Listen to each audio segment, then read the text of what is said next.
Hello and welcome to PFF Fantasy Football Podcast, Best Ball Edition. We are live here on Twitter, YouTube, wherever you are happening to be listening to us. And welcome. Great day to be great. Happy Wednesday. My name is Ian Hartitz, joined by PFF's finest, Dwayne McFarland and Nathan Yonke. And we are back here for another edition of Underdog Fantasy's Best Ball. As always, you can use code PFF to get half off a PFF subscription. All you got to do is go to Underdog, deposit at least $10, use that $10 to enter a contest, and hell, you can deposit way more than that. They will actually match your first deposit up to $100. All you got to do is use code PFF. So with all that said, gentlemen, how's it going? Dwayne, you first, man. Oh, dude, doing good. I feel like we've talked before already today, Ian. At some point, maybe talked a little bit AFC South. Nathan, how about you?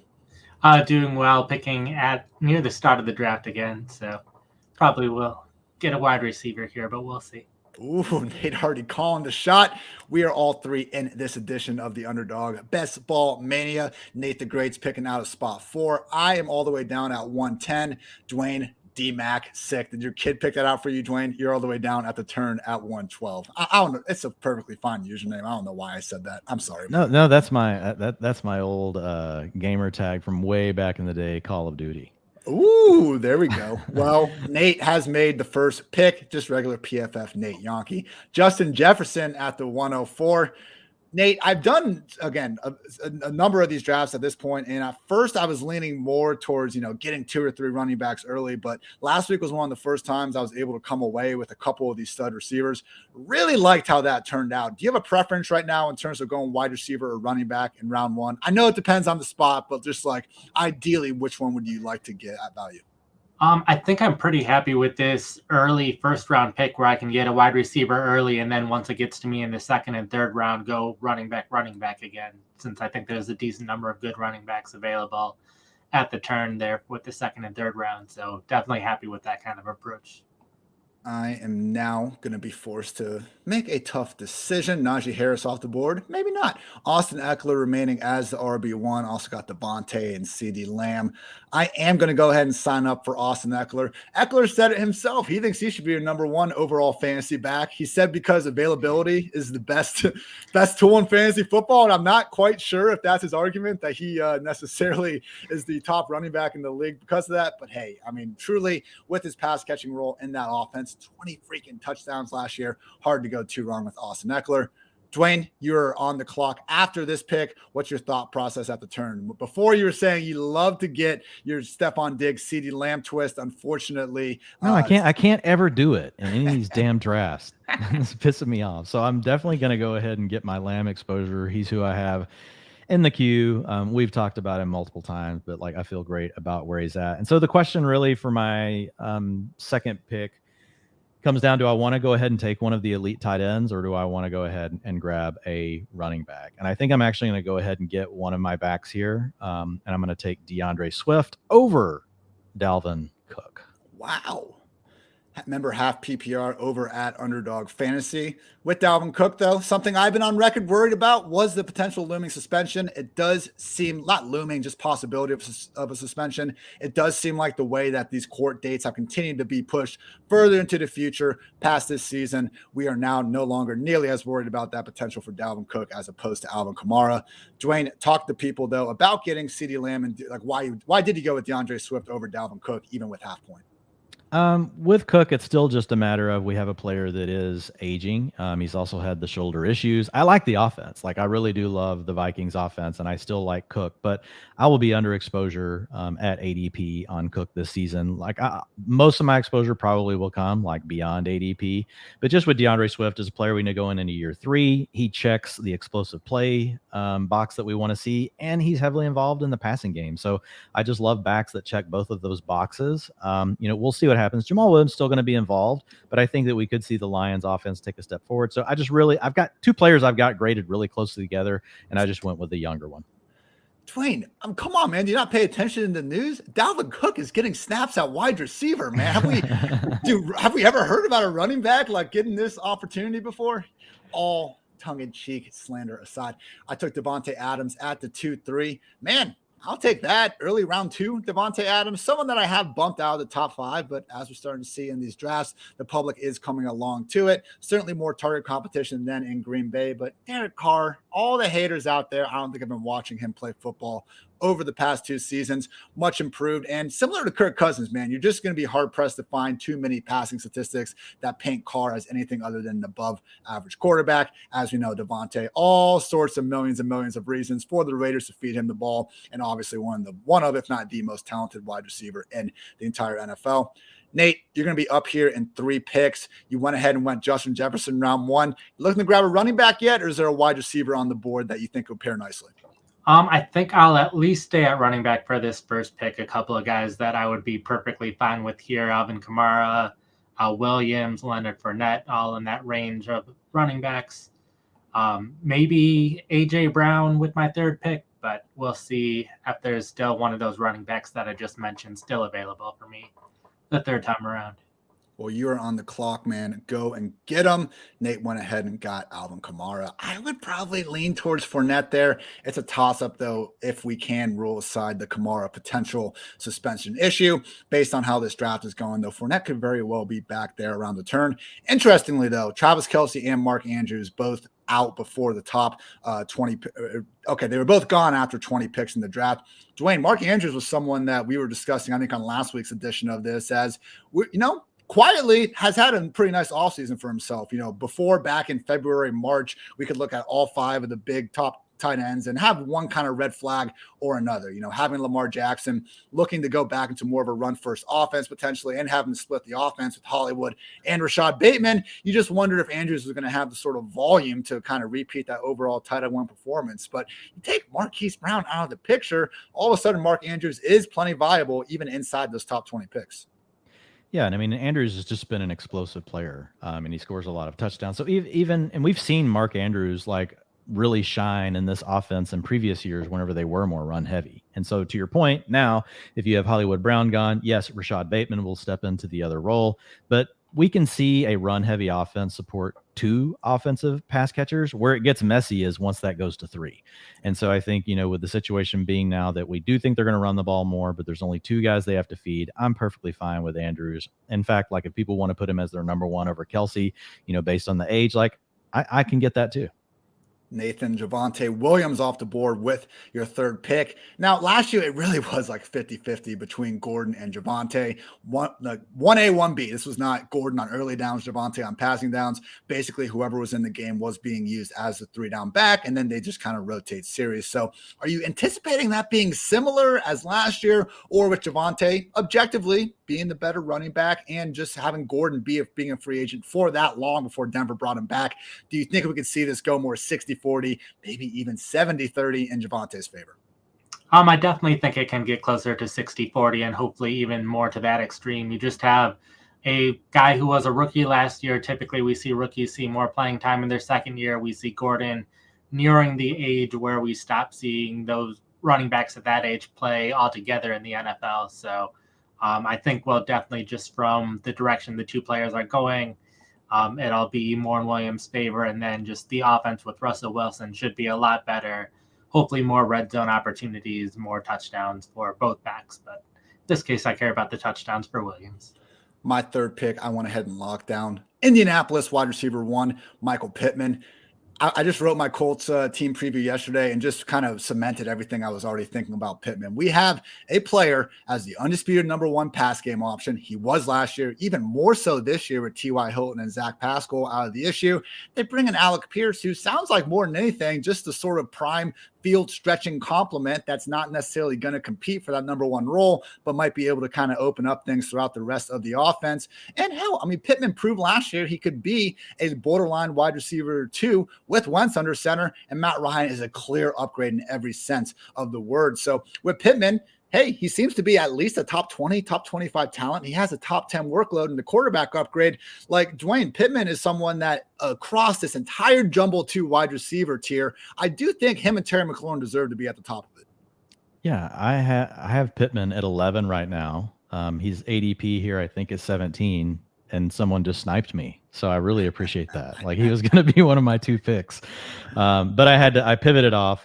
So Kyle Pitts was going to be my pick anyway. That's why I wanted to pass the tight end. I've been noticing in these drafts, like Pitts, where you're taking Andrews and Kelsey, yes, we love them, but Pitts usually gets back to you at the turn here. And so I just think, look, we've got quarterback questions, we've got offense questions, but I don't think we necessarily have target questions for Kyle Pitts. We don't have talent questions for Kyle Pitts either. So I love snagging him. And I went ahead and went with DJ Moore. And my theory was DJ Moore's already played with a crappy quarterback and at least, managed to still, get a low end wide receiver too. Whereas with these other guys, they haven't proven to us yet, Ian, that they can play with a super crappy quarterback and still produce. Also, fairly true for Terry McLaurin. Now, we have seen him, and I know people out there have their opinions about PFF grades, but I think one of the best things PFF grades do is help show players that don't have the same sort of counting numbers are being brought down by their surrounding environment. That's why Terry McLaurin, when you look at, just his overall efficiency numbers, yards per route run, yards per reception, those sort of things, more of a top 20, top 30 receiver. But then you see that top 12, 13 PFF receiving grade, and it matches what you see on the film. This man's an absolute baller. So with Carson Wentz there, he is the best quarterback of Terry's career. And that's with all due respect to Alex Smith, but the post-injury Alex Smith, no, I am taking Wentz over him. And Ryan Fitzpatrick, he couldn't play a single half of Terry, so I don't really even count him in that conversation. Similar to Pittman, offense is wide open. Nate, are you with me on Terry McLaurin also being someone we should prioritize in that range? Or do you look at him just more so like a low-end wide receiver 2, wide receiver 3, because that's what he's been the first 3 years in the league? Nate's going to make his pick first, Ian. Well, I guess. And I was just typed on George Kittle. I had him Kittle ready to go, but I will pivot to Chris Godwin. So. Sniped. Well, now you can talk about Terry McLaurin because I'm freaking running the show, Nate. Yeah, I definitely agree. Terry McLaurin, I think, is a great wide receiver. I think ideally, if he had better quarterback play, he'd be in the top 10 range. But I think he's just someone who will very solidly be in that wide receiver 2 conversation. Like, he might not have the upside to be a top 5 wide receiver with the quarterback play, but I also think his floor is very high with how good of a wide receiver he is. So definitely happy to get him in this range. So Nate, so whenever you look at Terry McLaurin, DJ Moore, Deontay Johnson, DK Metcalf, all have the same questions, right? These players should be going ahead of, Mike Evans. There's a lot of other guys that in a normal year if they had quarterbacks and they were in good offenses because they're so young, they've shown us they're so talented, they would be going super high. But they all happen to land in teams that we don't think are going to win a lot. We got a lot of questions about quarterback. But if you have to choose one player out of that tier, DK Metcalf, Terry McLaurin, Deontay Johnson, DJ Moore, who's your favorite? I think I would go with DJ Moore. I could go with Metcalf if they do something like trade for Baker Mayfield, just because with Moore and McLaurin, we know how they do with a not as good quarterback, but we don't know how good DK Metcalf will be with the downgrade at quarterback. Yeah. That's kind of how I am too. I could see a path for any one of them. I was just really trying to make sure that you missed your pick.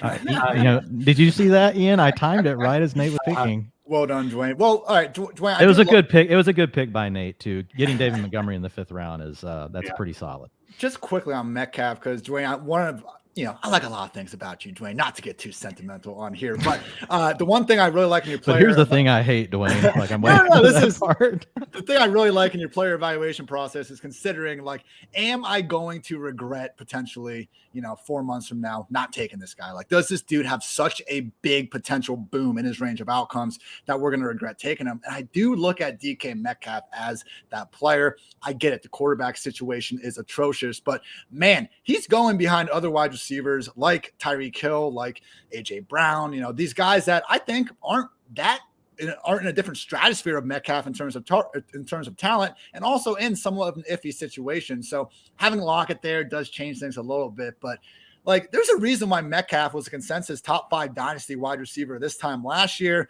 Are we maybe leaning into the landing spot issues a little bit too much with him, Dwayne? Well, I think if we were really overreacting with it, he would be ranked even. Do you see this stack that this guy just built? Tua just went at 55th overall because he has Tyreek and Jalen. So he had to make sure that he made the stack. Marijuana is legal in a lot of states. Oh my gosh! Definitely going to a 6th round. That was my guy. I had him queued up. No, Nate, he wasn't coming to you. He wasn't making it to you, Nate. I was going to take What the absolute hell is that? Like, look, guys, go have fun with it, but you can draft him 10 rounds. Oh my gosh. All right, I got Gonna have to go with Teddy Bridgewater in the 6th round to make sure he doesn't get him. This guy has Ian on tilt. And he didn't even snipe him. Concentration is freaking broken. I can't even make a pick right now. Okay, I'm gonna go with Travis Etienne in the hopes that if there is look, Travis Etienne, this is another good way of thinking about these players if you are doing these offseason best ball drafts. Like, is their ADP going to stay still, go down, or go up? And ETN, if we find out that James Robinson is going to start the year on the PUP or IR and the Achilles issue, that is a situation where ETN, I do think, would then jump into the potential top 15, top 16 at the position, currently going outside the top 20. Understand ETN's got his own injuries coming back from, but just the certainty that I think the industry has with Robinson potentially coming back sooner rather than later, something I just don't agree with. Now we got Dwayne here. When I was picking ETN, I was going under the assumption that I thought I could get Kyler on the way back. Maybe, just maybe, Dwayne took Lamar first, but you're gonna get him. No, I'm gonna turn Kyler now that I know your plan. Dude, no, you hit me again. Like ETN, was the pick that I really wanted. He was sliding, so I mean it's a really good pick by you, Ian. So I give you that. So I switched gears, went ahead and went with Lamar Jackson, and then I gotta let me unqueue some of these other players so I don't accidentally take the wrong one. Dwayne Not even gonna ask Dwayne a question while he's on the clock, Ian. I have my people in my queue, so I'm good. Like it should be Michael Thomas. But. Michael Thomas, you're not concerned, dude. I am. I don't have exposure to Thomas, and I have him in this tier. And here's the thing with Thomas: look, we haven't seen him in a year and a half. I get it. Like I totally understand that. But the last time we saw him, he is a 30% target per route run player. Like they just don't make many of those in the universe. So we have to acknowledge that his range of outcomes could be that he's still a 30% guy. Like Olave is going to be a rookie. I know you and I both like him, the Ohio State University. I get it, Ian. But I think he could complement, Thomas well, right? He can be the field stretcher. We know Kamara is going to catch stuff underneath. I think still easily if Thomas is healthy, and we don't know, he still apparently has quote unquote one more hurdle to pass. But the way that the coaching staff was talking about him, they were basically saying, look, Olave is our first round pick, but we're getting another first round pick as well because we should have Michael Thomas back. So I think he's going to be back if he's healthy. I think the range of outcomes are good enough. Like you can go into his age. I want to say he's aged like 30 this season. So, I mean, he's definitely on, like he's had injuries. He is older. So I acknowledge all those things, but I think in a perfect world, like I still end up with someone that's going to get 26% of the targets for the Saints and could score some touchdowns. So I like it. And I don't buy the idea that the Saints are going to again be this bottom 3, bottom 5 team throwing the ball. I think they were last year because they had to be. I mean, Jameis really, it was his first year in New Orleans. Look at his freaking receivers. Like we were trying to hype up Marquez Callaway as an actual thing in August because there's nobody else to throw the ball to. So yeah, they didn't throw the ball around the yard because their best chance to win was probably trying to shorten those games, run the ball with Alvin Kamara and see what happens. But you add Michael Thomas, Chris Olave, Jarvis Landry. I'm not saying they're going from 32 to freaking 10th or anything in pass play rate, but I think something more around league average, below average is reasonable. So, Nate, you're up on the clock. Do you want me to ask you a long-winded question to throw you off here, or do you just want to kind of talk? I need at least 30 seconds for you to ask the question. How are you feeling about the team so far, Nate? So far, so good. A couple players that I wished I would have had that went right before me, but I have running backs that I'm happy with, wide receivers I'm happy with. Hopefully I can get some nice stacks going forward with the Vikings and the Buccaneers, but we'll see how the rest of the draft plays out.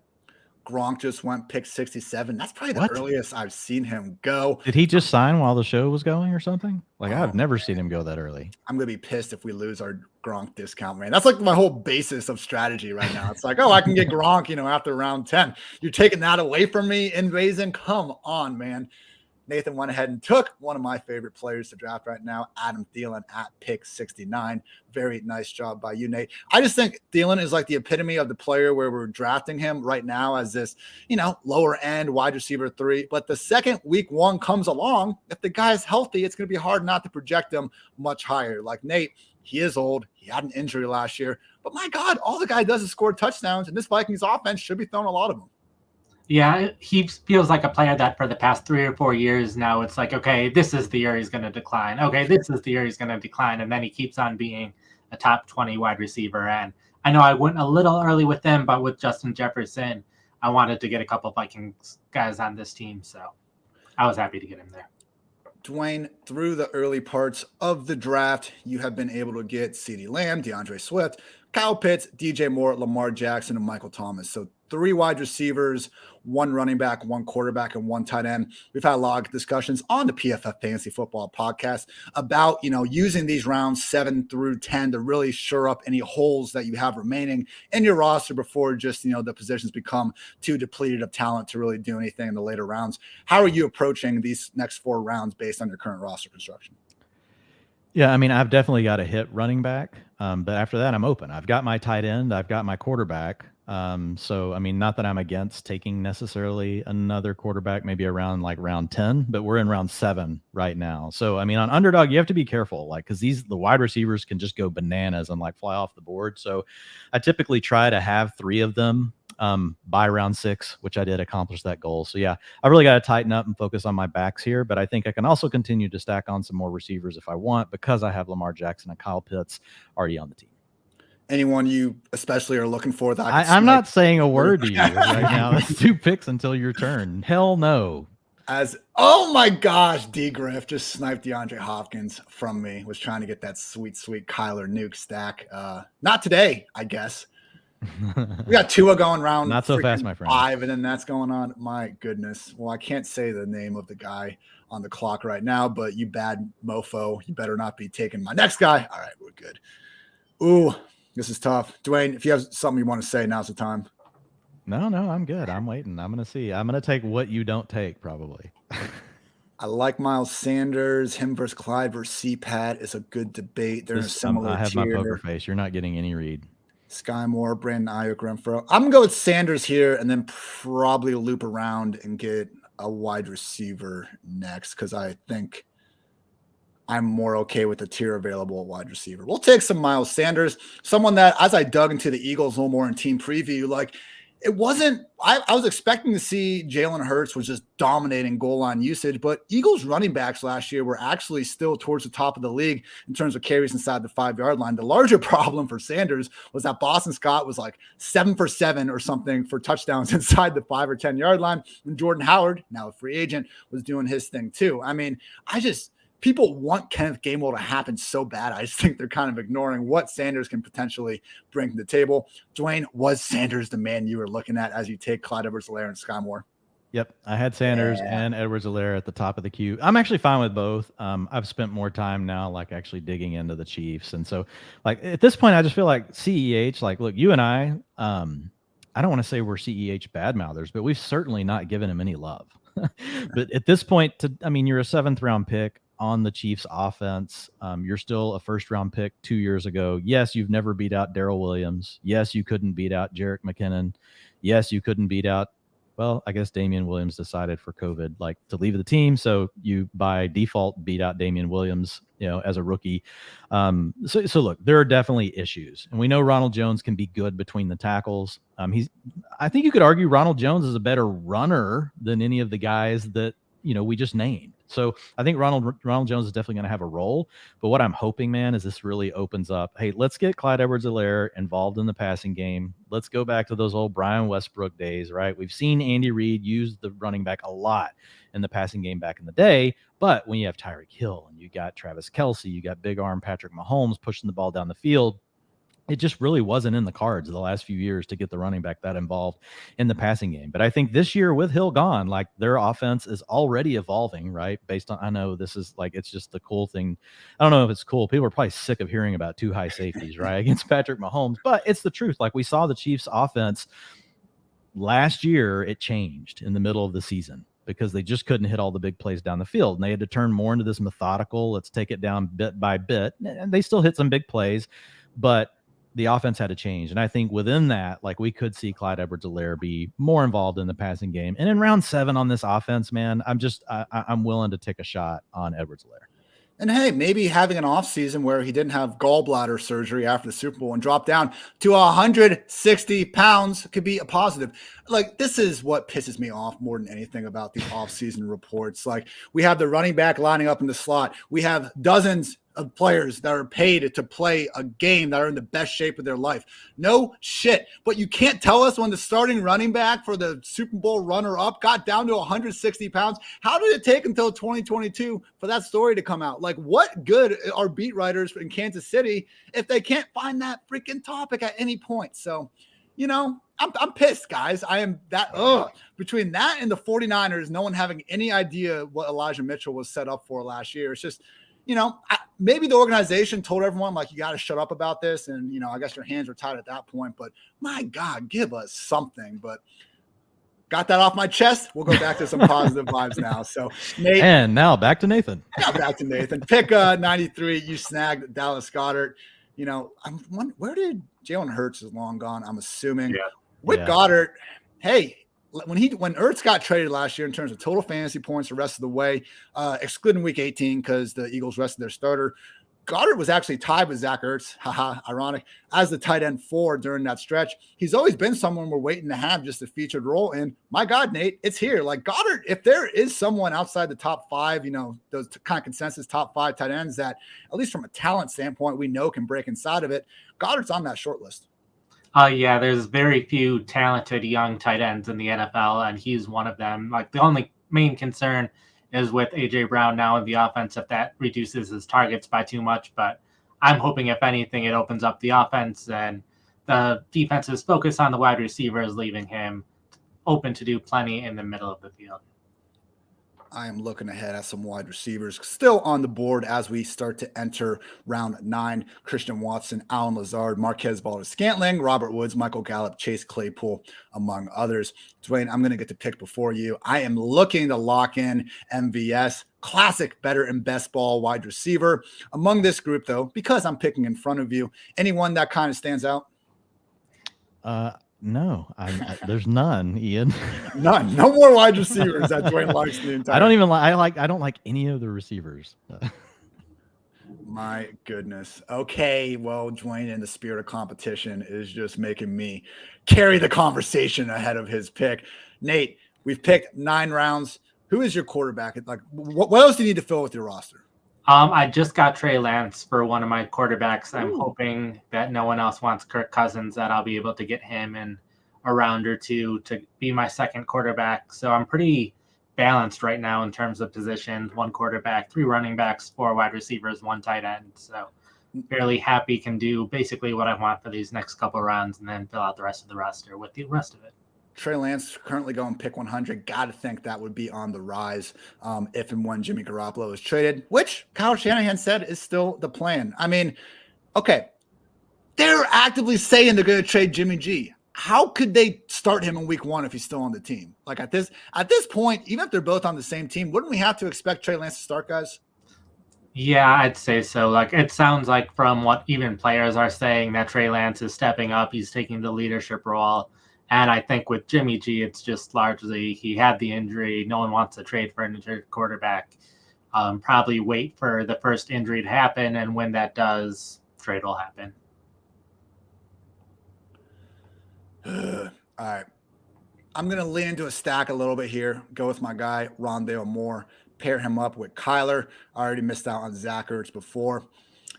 It's a game of inches, guys, real life football and fantasy football. I'm finding out that the hard way here. With Rondale, though, maybe he still is the starting slot receiver. Like, the best case for the Cardinals offense, once Hopkins is healthy, is to have him on one side. We're going to have Rondale Moore in the slot, have Marquise Brown clearing out the other side, and then have Zach Ertz as your tight end. Yeah, throw Trey McBride out there for a little bit. Just keep A.J. Green and Antoine Wesley off the freaking field. Only in Arizona do we have to worry about this under Cliff Kingsbury, but it's a legit concern. Like, Dwayne, we need to be – and you're finishing up your pick, so you can hear the second half of what I'm saying here, but fantasy football, we need to be so careful about not projecting what we hope is going to happen versus what we think is going to happen. Once Hopkins is healthy, who do you think are the Cardinals' starting 3 wide receivers? I think it will be Marquise Brown, Hopkins. Why are you doing this to me? I think it's probably AJ Brown, but like we're still gonna bet. Who's in the slot? AJ Green, AJ Green, yeah. But look, Rondell Moore's still the right bet to place, right? Like we know that AJ Green just doesn't have the upside at this point. So what we're hoping for is that Marquise Brown's going to play on the outside, which he's done in his career. He's not a slot receiver. Like he plays outside. You let, Hopkins play outside. That opens the slot up for Rondell Moore. So I don't think we have to get too crazy with it. Like I think Cliff has kind of burned us enough that we just assume he's going to do like the weirdest thing, and just keep like AJ Green out there with Hopkins. But I think the bet that you place on Moore, if I'm drafting Kyler Murray, that's the time you can do it as well, right? That's when you want to go ahead and get your Rondell Moore exposure. And so for folks like I just made my 2 picks after I declined to comment on Ian's, went with Chase Claypool, Chase Edmonds. So now I have got at my receiver core, I've got CD Lamb, DJ Moore, Michael Thomas, Sky Moore, Chase Claypool, half-point PPR. You have to play 3. There's also a flex option. At running back, I've got DeAndre Swift, Clyde Edwards-Helaire, and I've got Chase Edmonds. So my last 2 picks, I do have a tight end, and Kyle Pitts, have my quarterback, Lamar Jackson. So at my last 2 picks, here's my reasoning. 1, Chase Claypool is the guy that people are just kind of forgetting, but he's still he's a third-year receiver that's shown us a lot of good things, and yards per route run, targets per route run, touchdowns per route run, like a lot of cool stuff that we love to look at. Like people are just writing Claypool off. Yes, it is a bad quarterback situation. We're not that crazy about the Steelers, but I did also get a little bit of correlation out of adding Claypool because he plays. Did I get correlation? Yeah, I did. Yeah, I was just making sure. I was like, no, I didn't. No, I do, because in week 17, I have Chase Claypool playing against Lamar Jackson. And so for those of you that have studied the underdog tournament, you know that week 17 happens to be a really big freaking deal in the money weeks. The other guy I did look at was James Cook. I tried to leave him there for you, Yankee. I see he went the pick in front of you, but I went with Chase Edmonds instead, just because Edmonds checks 2 major boxes for me: explosive playmaker and catches passes. You heard that earlier with DeAndre Swift. So he checks those same 2 boxes. Yeah, kind of a crowded backfield. You got Sony Michel. You also have Raheem Mostert. And then you got Myles Gaskin still on the team. So I think it will be a committee, but I expect Chase Edmonds to lead the committee. And I think there is a scenario where maybe he gets up to 40, 50% of the work on the team. And I, again, think he can come through with the receptions as well as the explosive plays and an offense that should have the arrow pointed up with McDaniel calling plays. 3 cheapest starting running backs right now are basically Chase Edmonds, Devin Singletary, or James Cook, depending on your thoughts. Probably Devin Singletary, even though Cook should get the more fantasy-friendly targets. And then whoever the hell you think is going to rise up inside that dumpster fire that is the Houston Texans' current offense. So, yeah, man, at that price point, man, I spent 3 hours today writing about the Houston Texans. I wanted to be optimistic. I kind of was for Brandon Cooks, and everyone else I just couldn't get behind. Nate, Dwayne and I were kind of on a tough time limit today for our podcast because Dwayne had another one coming up. So I immediately started off by getting into an argument about Dameon Pierce, and we weren't even talking about the Texans. So I'm feeling kind of passionate about this after going through. Why are we pricing Dameon Pierce as a legit, like, low-end RB3 when he never could take over an actual role at Florida? He goes in the 4th round, which is terrible. He goes to a Houston backfield that would literally use 4 running backs at different points last season. Like, I understand it's a wide open backfield, but my God, you could not pick a worse offense in terms of scoring upside. And like, how many injuries is he away from getting the job? I realize he could be the week 1 starter. He could also be freaking inactive for all we know with some of the guys they've added. Overall thoughts on Dameon Pierce, and if you think there's enough upside worth chasing, because I don't. Yeah, like in the late rounds, but not where he's currently going. I think like Rex Burkhead, there was a point last season where he was the running back 3 for a week. I know he's like, 31, 32 years old at this point, but they liked him enough to give him a contract extension out of all the backs they had last year. And in terms of PFF grades, he is one of the higher graded receiving backs over the past couple of years. So I think Burkhead at the very least has that receiving role in Houston. So that leaves the rushing role, which Burkhead can still be a part of.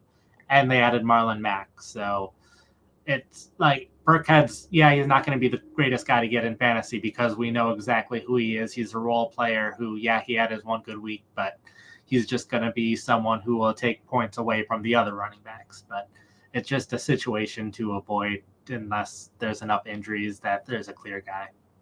Your fantasy team doesn't have a single Houston Texan on it this year. Just saying, might not be the worst thing ever. I went ahead and took Irv Smith at the end of round 11. Just one thing that I know Dwayne takes good advantage of, and everyone should, honestly, but when you're drafting here and you're in a situation like I was where I wanted Irv. I also like Jacoby Myers there, some wide receivers. But looking ahead, at the guys that are picking next, Dwayne and then another guy. And the other guy didn't have a tight end yet. So I was much less confident in Irv coming back to me if I had passed on him here. Dwayne already has Kyle Pitts. So if I had seen that both teams in between me already had tight ends, yeah, maybe I do take the wide receiver there. But at round 11, I probably already waited too long to get a tight end in the first place. Didn't want to completely miss on that again. Dwayne, you got Ronald Jones, who I like there. If I still needed a running back, I probably would have taken. And also Jarvis Landry. You looking to get Jameis later? You sly dog, you. I am looking to get Jameis later, but the Ronald Jones thing was honestly an auto pick. It was at the top of my queue, but it was fine, like where he was at. But I didn't really want him because I have Clyde Edwards-Helaire on the team, so I was actually toying around with taking either Isaiah Spiller or Michael Carter. I went ahead and snagged Jacoby Myers, fresh off 130 targets. And hey, maybe he starts scoring touchdowns, guys. I understand. What's the phrase? If my aunt had a dick, she'd be my uncle. So there's a lot of different things we can kind of question about Jacoby and why haven't we seen it in his first 3 years in the league. But just looking at that Patriots offense, like for them to get rid of Jacob Johnson, their fullback, under just directly telling him, like, we're not going to use your position anymore. If anything, I think they're going to pass more. And Devontae Parker, I'm not saying he's out of the picture, but I just think he's more of going to be in that outside wide receiver conversation. So there are two tight ends. We're going to see some pass catching running backs involved, probably more so than even Brandon Bolden was last year. But if you just want to, and we are going to have our PFF projections live on the site here, hopefully within the next week or so. But I'm willing to bet, like, outside all the wide receivers that are going outside the top 50 at the position, Jacoby Myers probably has the highest target projection. Nate, you with me, man? Jacoby Myers season. Why not? He's going like 60th. Come on. Yeah, I feel like this is the range where a ton of Patriots should be going off the board. I got Ramondre Stevenson like a round or so ago. Devontae Parker, this is around the time that I'd be happy to get him as well. The tight end's a little bit lower, just an offense where there's so many players, though. Like, I feel like they're going to have to cut at least one of their wide receivers that's a notable name because they're not going to be able to get all of them on the field, and they're going to want to use two tight end sets. So, I like Nelson Aguilar. I don't know how much playing time he's going to see with all the wide receivers they have on the team. 6th ranked scoring offense from last year. Dwayne, latest headlines are that Bill Belichick might be the one calling plays. I mean, he was just saying, like, we're not going to worry about it until week 1. Who cares who's calling plays right now? Just so classic Bill Belichick response. But it does seem like this bottom 5 rushing offense or this bottom 5 passing offense from last year. Not saying they're going to all of a sudden be embracing the pass like Brady and Moss in 2007 or anything, but if you had to guess kind of where the Patriots land in terms of pass run rate, I would kind of think they're far closer to average 16th than last year. Yeah. I don't think it's going to be super heavy, passing. Like, I think they're going to continue to try to protect Mac Jones. It's not like we love their weapons. They've added players, but I think they still have a lot of, questions in the passing game. So I would expect them to play as conservative as they can, especially with Bill Belichick leading the way. But I mean, somewhere around average, I think would be fine for them. But it's hard to get excited about the offense overall, which is what, pushes the ADP of all these different players down. Like, overall, the offense feels vanilla. Overall, there are just a lot of players that they're going to spread it around to. But if there's one player I'm taking from the offense in the receiving game, it's definitely Jacoby Myers. And it's just a bet. And even if you just want to make it a bet on his talent, because he's clearly shown that he can demand targets, which is something not every player in the NFL can do. So yeah, I love the pick of Jacoby Myers. Jalen Tolbert off the board early. That's what I get for showing my cue well before I am on the clock. But now we got Nathan on the clock. David Njoku just went. Cole Kmet a few picks before. Looking at the tight end range, I'm prioritizing Gerald Everett out of this group, but it is starting to get a little bit thin. Dwayne, has your thoughts changed on kind of how deep the tight end class is this year? Because I know we say it every freaking summer that you can wait on tight end this time. And then freaking September turns around. I have to look at all my Jay Sternberger, Chris Herndon stacks and realize that I'm not going to score a damn point at tight end this season. But with that said, man, Gerald Everett, tight end 22, Hayden Hurst, potentially the Bengals' new starting tight end 24, Evan Ingram at tight end 26.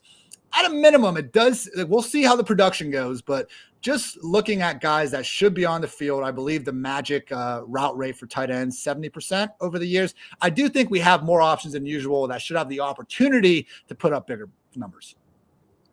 Yeah, I mean, whenever I look at the tight ends, I don't know that I really want to say that it's like you said. I mean, we may feel that way early in the offseason. I think that was actually just more you than me. What we had talked about, though, is were we really in on the top level guys, right? At the time, Andrews still had multiple mouths to feed in an offense that could turn back towards the run. Kelsey, we've got the question of age. Kyle Pitts, still a younger player, but he's sliding a little bit. Darren Waller's got new competition with Devonta Adams. I mean, so there were a lot of questions about the guys up top, right? And the opportunity costs. As far as the guys below, I feel like we think there are a lot of options, but I don't think we clearly can delineate them all really well yet. Like, I think a lot of it's still just kind of a group of guys, and we're really just basically like, well, I guess I'll throw a dart right over here on this guy. I mean, and you can make an argument for a lot of different ones. Like right now, like I've got Noah Fant and Gerald Everett in my queue. Like they both check things I like to see from a talent perspective, but it's not like I like Noah Fant's offense and his quarterback situation. For Everett, yeah, he's probably the fourth option on the team. Maybe he's the third. I mean, it's Keenan Allen number one, right? Then Mike Williams, then Eckler. So I mean, Everett's the fourth, but it is a really good offense. So Jared Cook got 85 targets as a number 4 there last year. I mean, we'll take that. Yeah, I mean, I think there are worse things like that you could do. So fine, I'll go ahead and take Everett here. And damn it, Dwayne. Yeah, I've come this far, and I want to go ahead and if I force myself to freaking draft Jarvis Landry, I have to take Jameis Winston because I did not want to. I really wanted to take Myers. I wanted to take Jahan Dotson. There's so many guys I wanted to take over Landry, but knowing I had Michael Thomas and I could still get Jameis, I went ahead and pulled the trigger on Jameis here. Otherwise, like, why would I take Jarvis Landry when I did? Unfreaking real. I had Everett and Higbee queued up, and they go 2 of the 3 picks. Just whoops. I am mad. See, that's what you get for talking to me. Yeah, I guess so, man. Oh my goodness, this is a disaster. I am panicking on live freaking stream. You know what? I just enjoyed Gus Edwards. I don't think it makes sense to my roster construction, but not enough people draft Gus Edwards. So welcome to the squad, Gus Bus. I don't know. When I grew up, averaging over 5 yards per carry every season was considered pretty good. Just because J.K. Dobbins is there doesn't mean it's illegal for NFL teams to have 2 good to great running backs on the same roster. One interesting, not interesting, but it's freaking May 25th, so the NFL world has to find some way how to take over the media cycle. Frank Reich saying that if he was a fantasy owner, he would be drafting Nyheim Hines this year. Note that last year, Nyheim Hines couldn't even get 100 touches. In Week 18, in a game that the Colts lost by 15 points, Nyheim Hines, their alleged pass down back, played 9 snaps, had 3 targets, 0 carries. Nate, offseason coach speak, or should we actually be behind Nyheim Hines, who, let's face it, before last year when Jonathan Taylor went Super Saiyan on everyone, Hines was providing some nice value, particularly in full PPR formats. I feel like it's a little bit of offensive coach speak. I feel like it's one of those, well, put him at wide receiver, give him some more targets than he had last year, but still let Jonathan Taylor do everything that Jonathan Taylor does. So teams want to get their 2 running backs on the field, and I will believe it once it starts happening more often. Yeah, like, do we think Frank Reich really considered the correlations here and like the opportunity cost of taking Nyheim Hines over some of the players with similar ADP? Dwayne, I think he's full of shit. I think he's also full of shit. I don't think anything like that went through his brain. I'm sure he's a smart guy, but I doubt any of the terms you just threw at me like went through his head. I would also have to agree. Off the board this late, though, goes Ryan Tannehill. Dwayne, we just recorded our Titans podcast today. Going to be out next Monday talking about Tannehill. He is awfully affordable where he's going, but again, just what is that best case upside for him? Still on the board, Trevor Lawrence, Matt Ryan, Daniel Jones, and Mac Jones. Nate, what are your thoughts on Ryan Tannehill? Because he is, based on the last 3 years, I mean, the worst he was last year. I believe he's a QB 14 in fantasy points per game if you just look at the quarterbacks that had at least 8 games. But he's not getting any younger. The offense is obviously, worse from a skill position, talent standpoint. Overall thoughts on Tannehill, Nate, and if he's a value or just someone that maybe doesn't have enough upside in this best ball tournament format to really go chasing. I mean, like at this late in the draft, I'm not sure there's many quarterbacks that I'd be putting ahead of him, but I definitely wouldn't be going earlier than this point on him. But like some of the quarterbacks available, Mac Jones, Daniel Jones, Trevor Lawrence is someone that I would be more happy with here, but Carson Wentz. So, like, I think he is a player on the decline. I think with A.J. Brown not being there, that hurts his fantasy production. I think as long as Derrick Henry is healthy, that'll hurt his fantasy production. So he should have some good games, but I don't even know like who I'd be really trying that hard to stack him with at this point. That's the problem. And yeah, maybe Treylon Burks. That's the thing. If you get Treylon Burks early, maybe even Robert Woods, and it's between Tannehill and some similarly ranked guys that you don't have any stacking possibilities with, okay, that's fine. But I really don't think he necessarily qualifies as someone that just, no matter what, take ahead of Matt Ryan, Daniel Jones, your Trevor Lawrences of the world. I think he's kind of in that same tier, despite not really being the same sort of player from an age or play style perspective. I am going to be on the clock here in 2 picks. I need another tight end and quarterback right now, looking at Trevor Lawrence, Evan Ingram, and Hayden Hurst. So, Dwayne, if you just go against roster construction despite me, I'll hate you for it, but I might just respect you. What are you looking to accomplish here in these final few rounds? Yeah, I mean, for me, it's pretty easy. I've already got 2 tight ends. I have 2 quarterbacks, and I took a tight end and quarterback early. So I've got to hit running back and receiver with each of these last 4 picks. One of the guys I was really looking at, you and I talked about, in a pod that'll come out next week around the Titans with Hassan Haskins.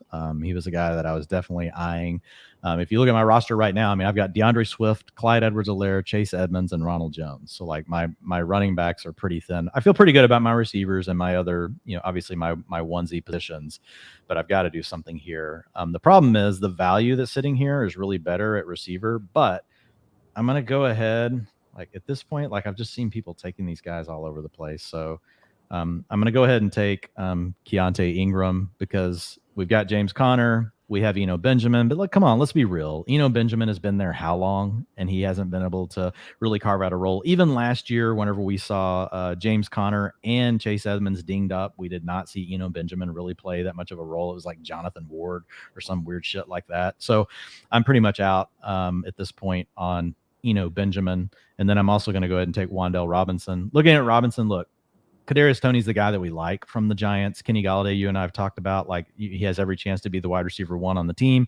But I'm also looking at the coach and DeBoll. They did spend a 2nd-round pick on Wan'Dale Robinson. There was smoke ahead of the draft and even earlier in the offseason about them trying to move on from Toney. I don't think they've got an offer that they were willing to accept. But I mean, what happens with Toney? We don't know. Like, if they continue to have problems with him, they may be willing to take less for him. Toney flashed in a really big way in a small sample size and targets per route run, all the things that we love last year. But I think there's a chance here that we could see Wan'Dale Robinson get on the field. And for if you look at all the rookie wide receivers that went in the 2nd round, like Wan'Dale has the biggest disconnect, his ADP versus where he was taken in the NFL draft. It's weird, man. Wan'Dale and who was the other one we were talking about, Dwayne, where they kind of had surprising draft capital and they're almost being like Jahan Dotson. Jahan Dotson. Jahan Dotson for the 1st rounders is going like well after the other guys. It just seems like they're almost being penalized for. Like people are like, how come this NFL team's decision didn't match what this, random single 40-year-old fantasy analyst said was going to happen this past, week or two. So yeah, like we might want something to happen, but ultimately, like we need to be trying to predict what the NFL teams are going to do. What we hope is going to happen does not freaking matter. On my 2 picks, formed a mini stack here with Evan Ingram and Trevor Lawrence. Lawrence at least going far past ADP. What am I missing with Evan Ingram? Because I ranked him like tight end 20 or something when he went to Jacksonville. In no way, shape, or form was I ever trying to be high on the guy, but he's going like tight end 25, 26. They just paid him $10 million. Like, Nate, do you really think they're going to split stuff between Evan Ingram and Dan Arnold? Because I don't. And at this price point, I'm fine to take a chance on it. There's a possibility Evan Ingram leads this team in targets. I don't think it'll be a full split, but I think they did invest in Dan Arnold and he played well enough during his time last year that I could see Arnold still getting some playing time. And we've seen Ingram for years now, and he just hasn't been that great. His fantasy value has been entirely based on the number of targets he gets. So he needs to have those targets, which if any tight end in this range gets a ton of targets, they'll do well. With Evan Ingram, I mean, just over the last 2 years, finally stays healthy for the most part, works inside of a banged up Giants passing game, couldn't get going. But we've seen Jason Garrett do some weird things. It was pretty sad that the Giants idea of like getting Ingram more involved was like running just ugly as hell tight end reverse. They did it like 3 times, pissed me off each and every time. We'll see what happens. Dwayne, do you have particular thoughts on Arnold carving us out with Ingram? Because look, if Ingram is the featured guy and he is going this late, like he's going to be a value. He's getting treated right now like a committee tight end that has 0 pass catching skills.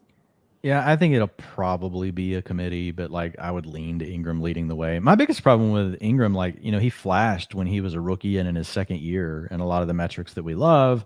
And man, it's just been a complete tailspin since then. It's been down, down, down, down. So as much as we may want to blame it on the scheme and other things, like he just has not been a guy that's really been generating targets or that someone that his quarterback really wants to look to a lot, despite theoretically being a mismatched player, right? A big, fast guy getting to play against linebackers and safeties. I would expect Evan Ingram to still be garnering more targets than he has. So descending talent profile for a guy that was a former first-round pick. But yeah, if I had to put an edge, like I would say 65-35 will be the routes for Ingram, versus, the backup tight ends there. Ingram at $9 million per year, aka 1 year, is the 12th highest number, 11th highest if you call Taysom Hill a quarterback, which, like, come on, what the hell is he at this point?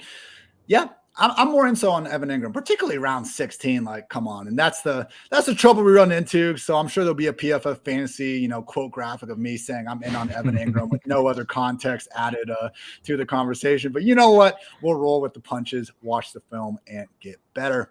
Nate, you went ahead and took Darrell Williams, still listed as a KC running back, but now potentially the RB2 in Arizona. I want to see what the contract details were on that. Instead, all we got was a Patrick Mahomes anecdote about how he apparently recommended Darrell Williams. Like, if Mahomes really loved Darrell Williams, wouldn't he have been pushing for the Chiefs to re-sign him? Like, I'm confused how that plays into anything other than the media just, fawning over every single thing that comes out of Mahomes' mouth.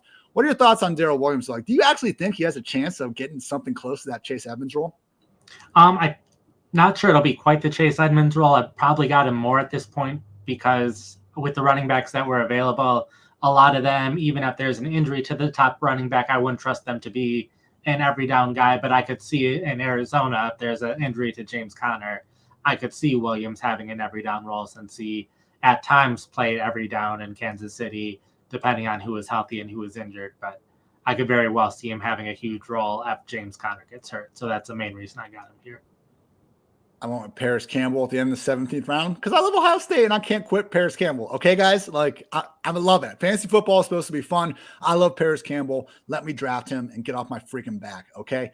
But seriously, he should be a starting wide receiver. Like, I think he'll beat out. Honestly, Alec Pierce's skill set seems to overlap more so with Ashton Dulin than it does with Paris Campbell. I'm optimistic Campbell could even be in 2 wide receiver sets alongside Michael Pittman.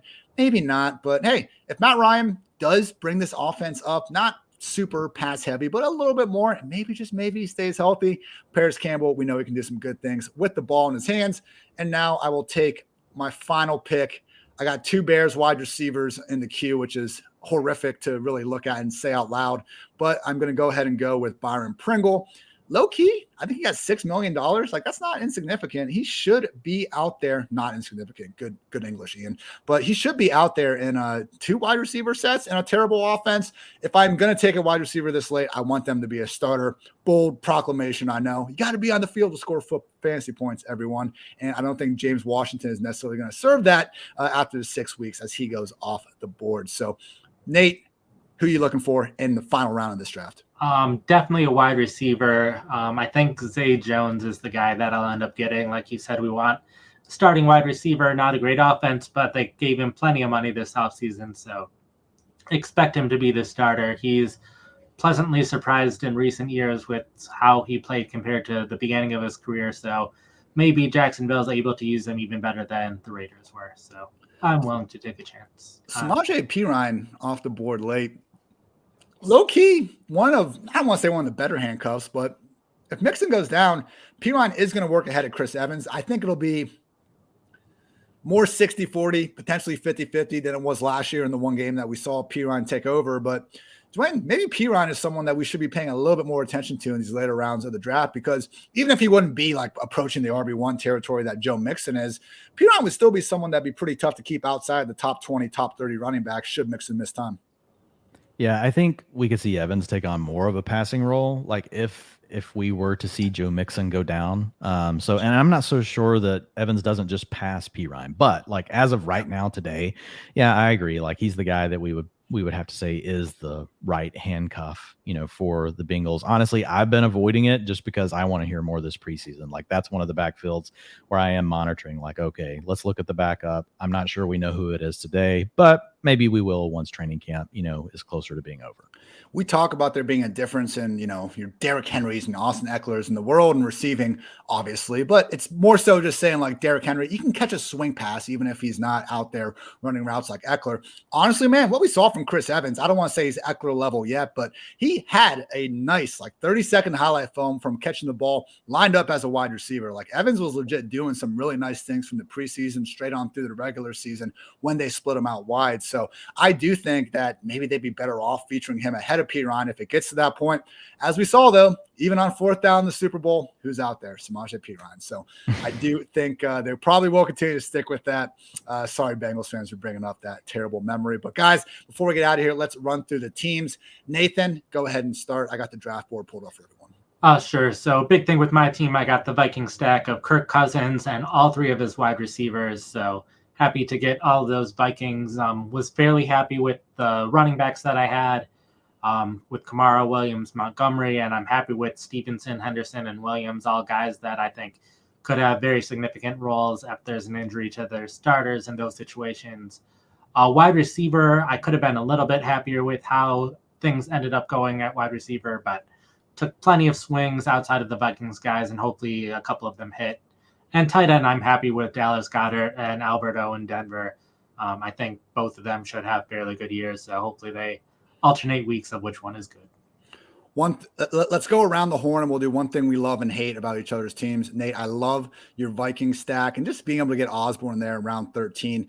One of those things where we talk about handcuffing and okay, I understand like you don't want to necessarily go Zeke and Pollard on the same squad and understanding that one of those guys are probably going to be canceled out and thus you're losing a top 8 pick. But when you can just add someone like a KJ Osborne in round 13 or later, like I'm more okay doing it there. And I think that you're looking at the typical 13th round pick. And if it helps in relation to your roster, by all means. I do hate the Ramondre Stevenson pick. I just don't know where the best case scenario is. I really think like Damian Harris could get hurt. James White could not come back and Stevenson could still be like an RB3. I just think that Patriots backfield is destined to continue using a bunch of backs. Dwayne, thoughts on Nate's team? Feel free to be nicer or meaner than I was. No, I love the stack, just like what you said. I also love the fact that he got Albert O. I'm pro Albert O always. Man, the guy's underlying metrics, yes, it's been unlimited routes, but like, wow, the targets per route run, the yards per route run, like are up there in the elite tight end space. Yeah, he's got a lot of competition with Cortland Sutton, Jerry Jeudy, these other guys. KJ Hamler's like their fourth receiver, right? We know Tim Patrick works on the outside, but none of those guys are absolute elite ballers either, right? They all have question marks. Like there's a scenario where Albert O ends up as the top receiver on this team, and maybe that only means 22% of the targets because they're spreading it around across everyone. But I don't think many people are accounting for that. So I really do love that pick. As far as one thing that I'm not as crazy about, I think the biggest thing would be Nate. I would have came back and grabbed a Packer for that week 17 stack at some point, like with all of those Vikings, just knowing how Best Ball Mania structure works. Like, did you get a Packer? I'm looking, making sure. I could be wrong. Like you might have got one. I don't think so. Sammy Watkins went off right in front of you though. So I don't even know if you were thinking that, but that was no, you could have had Sammy Watkins instead of Odell Beckham Jr. Like I probably would have done that just from a stack perspective that like, if I make it that far, as a Packer. do what? Maybe Odell Beckham becomes a Packer and then hey, Galaxy brain, I love it. If that happens, and hey, dude, that's feasible. Possible, Looking at the Packers depth chart right now, I think that's very feasible. So touche, Nate. Nate wins. Good comeback. All right, looking at Team Free Duke Johnson, running backs. I got Eckler, ETN, Sanders, CPAT, and then didn't feel the need to go too much more position until Michael Carter and Gus Edwards. Again, probably didn't even need to get Gus there. I just wasn't a huge fan of some of the available wide receivers and tight ends at that point. Got sniped a couple times as well during that range. Wide receivers started off strong, Devontae, Pittman, and McLaurin in rounds 2 through 4. Kind of looking like I maybe could have gone a little bit earlier, though. Having Rondale and Galladay as my 4 and 5 doesn't feel great, but I do like Jacoby hopefully holding things down. Tight end, Evan Ingram, Irv Smith. And quarterback, I got Kyler and Lawrence. So, Nate, if you just want to say 2 nice things about how great this team is, that's fine. Or you can do the one nice, one mean. Well, I mean, I have to start with getting Austin Eckler that late in the first round. That's my thing that I like about the team. So, Thank you. Thank you. Not sure Eckler will be quite as good as last year, but definitely late first round is an excellent time to get him. I'm a little concerned about some of the middle wide receivers that you got. Kenny Galladay. We'll just see if he can play with the number of wide receivers they have in New York, though. It's going to be hard to get anyone to get that many targets. And then Jacoby Myers as well. Just so crowded of a wide receiver space. The Patriots and Giants both feel like teams where they have a ton of good wide receivers, just no great ones. I consider Galladay and Jacoby priced closer to their floors than ceilings. With that said, it's also pretty clear their ceilings are not quite as high as a lot of other receivers going before them. So fair points all around, Nate. Dwayne, you got some lovely things to say about my team? Actually, I really like the team. I mean, thanks, Nate mentioned what you got with Eckler. You definitely got a value there. I love where you got ETN towards the end of the 5th round. You got an explosive playmaker that's going to catch passes. Yes, he's coming back from injury, but at least it happened really early last year before the season even got going. So I think that's a plus. We've talked about Kyler Murray so many times on our pod. Like, he's basically a cheat code right now in round 6, but Lamar doesn't usually make it to the end of the 5th. So I had to go with Lamar. Kyler is a player that I'm taking a lot in round 6. A lot of it because of the reasons that Nate was just talking about, some of the questionable, not necessarily some of the guys you took, later, but just some of the questions at the wide receiver spot, right? We get into these ranges where we love Devonta Smith as a talent. Like, there's nothing wrong, but run heavy offense, 3 other guys, like I'm facing him, or I could just go ahead and take Kyler Murray and get a player that could throw for 5,000 yards, could also rush for 1,000. I think he's legit the only guy in the league that could do those 2 things together. I'm not hating on Josh Allen, folks. We love Josh Allen. Josh Allen can score 15 rushing touchdowns. Here, we'll give him a different kind of upside, right, than Kyler Murray. So no, I really like it. If there's one thing that I would have changed about your draft, I mean, look, I'm not crazy about Evan Ingram as my tight end 2 when Irv Smith's my tight end 1. I think that's the thing that has to go right for you here, right? One of those 2 tight ends, or those 2 tight ends have to compare. I mean, they have to pair together to give you enough weeks where you can really feel good about it. I think, and you know how much I love Irv Smith, but if I'm building this way, I'm probably trying to get 3 tight ends to cover all my bases. Yeah, I'm on my second, 4.3% big wave over here. So I got to quit being such a lightweight, keep the mind sharp. And I will say with these wide receivers as well, something that was intriguing me today because, again, I got my Dameon Pierce take off my chest. But the one thing I will say about Pierce is we're seeing a big difference in people just loading up on wide receivers. I mean, Pierce is going pick 121 as the RB 38. Like, the next player in ADP is Kenny Galladay. He's the wide receiver 57. So we have like a 20-player gap disparity between the running backs and wide receivers. Could be something to be said about trying to prioritize wide receiver a little bit earlier when you still have legit RB3s available this deep into the draft. Dwayne, talk to people about your team that, as I scroll through it, looks pretty solid. Yeah, it looks good. I don't love the team. I like the team. I came away with Kyle Pitts at the end of round 3, Lamar Jackson at the end of round 5. So that pretty much meant, rounds 6 through 11 were wide open just to attack running back and receiver, which is what I did. But I'll give folks just a quick recap. So at quarterback, I've got Lamar Jackson, and then I've got Jameis Winston, who I took to go with Michael Thomas and Jarvis Landry. But running backs are DeAndre Swift, Clyde Edwards-Helaire, Chase Edmonds, Ronald Jones, Keontae Ingram. So maybe Darrell Williams will be the backup. I'm banking on Keontae Ingram being the backup for James Conner. So Nate or I will win if James Conner goes down, or maybe neither. It'll end up then being Benjamin, and we'll just we know nothing. So those are the running backs. That's the spot I'm the least comfortable with. I got sniped a couple of times actually on the backs that I had setting over in the queue. And Ronald Jones, look, I got him in the 11th round. I already have Clyde Edwards-Helaire, and I had him at the top of my queue, and he was an auto pick. Like, I wanted to go running back, but he wasn't. Like, this is me being honest. Like, I didn't really want to go with Ronald Jones there. But having said that, looking at it now, like, I'm not necessarily, it's fine. It's where I got him in the 11th round. It's still the Chiefs offense. If one of these two guys happens to break away, or, you could have an injury early in the season where, Jones has to carry the team. Then Ronald Jones gets hurt later in the year and you have Clyde Edwards-Helaire carrying the team. So there's just a lot of weird stuff that can happen. So I'm not going to overthink it. But I definitely think running back's my weakest spot. I love the receivers with CeeDee Lamb, DJ Moore, Michael Thomas, Sky Moore, Chase Claypool, Jarvis Landry, and Wan'Dale Robinson and Antonio Brown was my last pick. And basically he's just like, look, he may not sign anywhere, but Brown was still playing at such a high level last year. I feel like everybody's just forgotten him, right? Like he's a better player right now than Odell Beckham Jr., despite the fact that he's way older. Like if you looked at his targets per route run, was better than Mike Evans, better than Chris Godwin,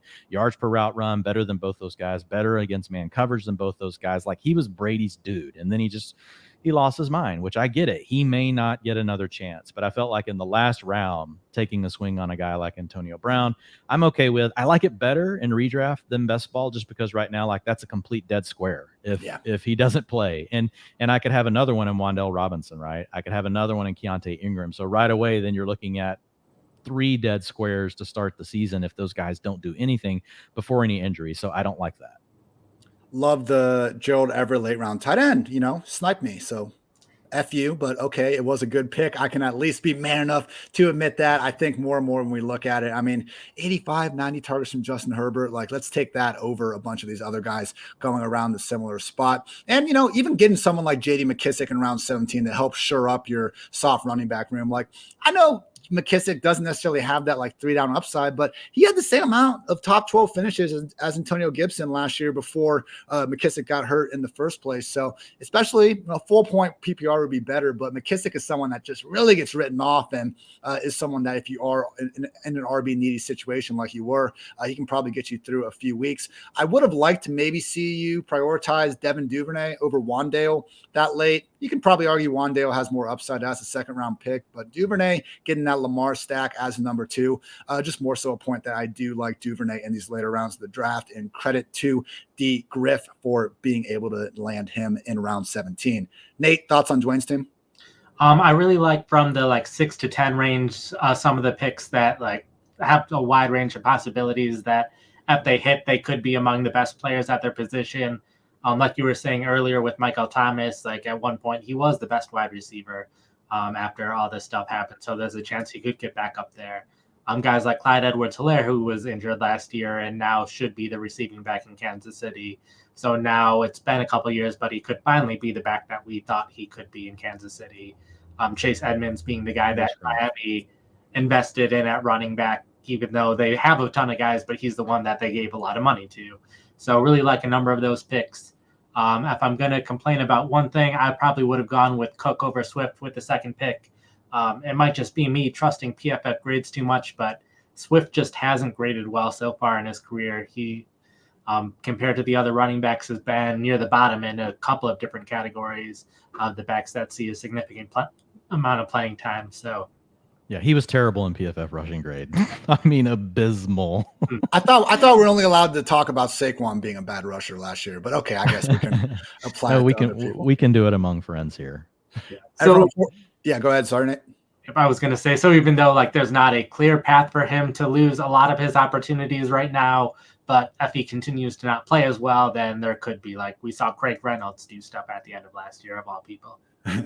In Swift's defense, it was unfortunate when he got hurt because he had that Steelers game, and I forget who the other team was, but I remember I think it was the Pittsburgh game or the week after, where he literally forced as many tackles on the ground in that game as he had in the previous month and a half of action. So it seemed like right as he was starting to come on as a rusher, unfortunately got hurt. You would think as the sort of young talented player he is, maybe the best days could still be ahead. So we know the best days are still ahead for everyone playing over Underdog Fantasy this summer. The best place to play fantasy football. And remember, everyone, Underdog is going to double your first deposit up to $100 when you sign up with the promo code PFF. And all you got to do is play 10 of those dollars using promo code PFF to get a free PFF subscription. The best deal we will have all summer in terms of getting this free PFF subscription. So what are you waiting for? Head over to underdogfantasy.com or the App Store, play $10 with code PFF, and draft your best ball mania team today.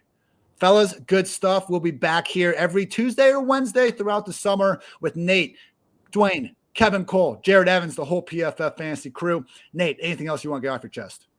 We have to decide which one of the three of us is going to tweet out asking which of the squads is better. That's usually Jared's job, but one of us will have to do it to see who everyone thinks has the best team out of the three of us. Sounds like you just volunteered, Nate. So I appreciate that. Way to go, Nate. Dwayne, anything else? I don't want to say anything that might get work assigned to me. No, man. I'm good, and I love doing these. And I'll tell you what, like doing these and talking the whole time, like it's like, and with his pick as quick as these picks are at 30 seconds, like, you and I have talked about it, Ian, but it was nice.